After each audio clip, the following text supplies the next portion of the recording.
আল্লাহ তুমি আমার গুনাহগার উম্মতকে বাঁচাও। এই দুনিয়ার বুকে রব্বুল আলামিন সব নবীকে একটা করে দাওয়া মুস্তাজাবা দিয়েছেন, মানে যে দোয়া করলে কবুল হয়ে যায় সাথে সাথেই। দুনিয়ার সব নবীরা ওই দোয়াটা দুনিয়ায় করে ফেলেছে।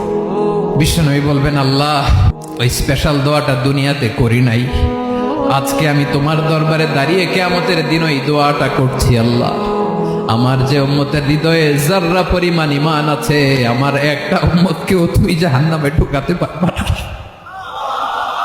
বিশ্বনবী পাগলের মতো একবার হাউজে কাউসারে যাবেন, একবার সিরাতে যাবেন, একবার পুলসিরাতের দিকে, একবার হাউজে কাউসারের দিকে পাগলের মতো দৌড়াতে থাকবেন, তার কোনো গুনাহগার উম্মত যাতে জাহান্নামে ঢুকে না যায়।